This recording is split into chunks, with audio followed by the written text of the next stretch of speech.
And I'm gonna go, here's where I'm gonna go. That's the whole shoreline we'll be able to fish. The rest of the lake we ain't gonna be able to get to. Hey, it's one ugly day today. Bad cold front came through last night. Wind is blowing 20 to 30 miles an hour. Dave and I are up on a lake that I know pretty well. This is the first time I've been here this year. Water temperature now is about 55 degrees, at least in the section that we're in now. It's spring of the year. Lake has got a good population of smallmouth, some really big largemouth bass, nice northerns, a few walleyes. We're going to target mainly the bass today.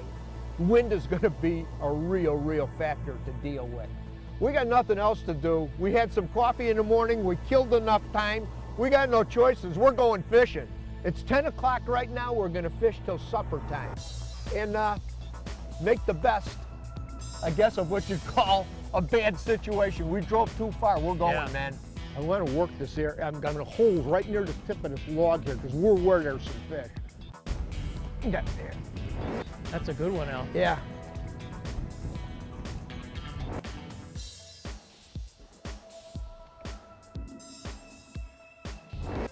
Got him? Small one.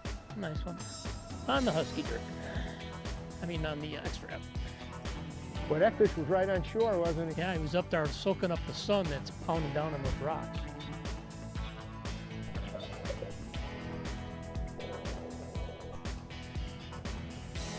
Oh, got it. All right. You know, smallmouth, they don't care about no stinking cold fronts. They said, bring it on. We don't care. They don't care about that stinking cold front. Oh, that's a good one. Yeah. Oh. Whoa, hang on. Hang on. No, they don't care if it's cold fronts, schmold fronts is what smallmouth say.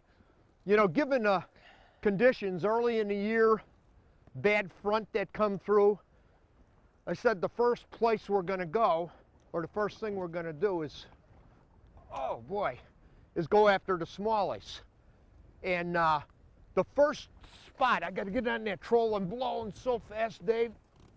The first kind of spots that I go to this time of the year that we would look for that I know have fish on them are broken rock flats. That's the key, broken rock, not rock on top of rock.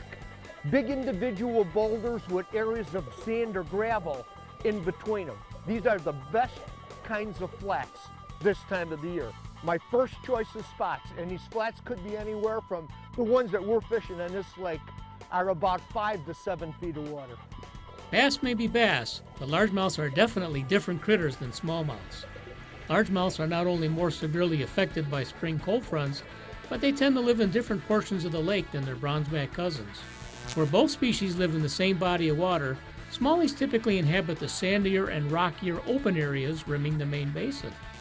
Largemouths, by comparison, chiefly live in the weedier, more fertile back bays and shallows. Mixed populations of the two tend to occur where their preferred types of habitats overlap. But to really zero in on the best fishable populations of either species, you must focus on the areas of the lake that best meet their seasonal and environmental needs.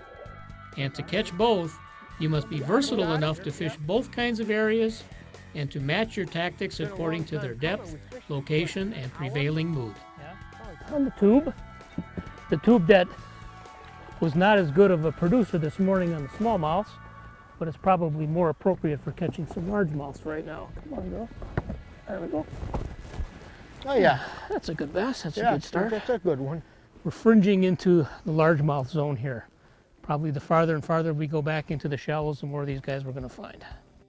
We fished all day to get a picture fish. David needed a picture fish for FLW Outdoors magazine, and we got that baby. Woo! That is the fish we came for, and it had to be a largemouth. You know, we fished, 9 hours so far. In that period of time, we caught 10 largemouth, and we fished about 4.5 hours, half the time for the largemouth, and we fished for smallmouth, particularly much of the morning, caught about 45 of them. You know, the key to catching any kind of fish consistently, whether they're largemouth bass or big smallmouth bass, it doesn't make a difference, is first and foremost understanding the basic nature of the fish you fish for, how they move seasonally in your favorite body of water, and a little bit how local weather and water conditions make the fish do certain things. Some weather turns some fish on and it turns other fish off. That's the key to fishing success. And then fishing the right baits in the right way. From fat baits to flat baits and everything in between, Hardbait Bass details crankbait strategies for fishing weeds, wood, rocks, and open water. It's part of our Angling Edge instructional DVD collection, available at anglingedge.com.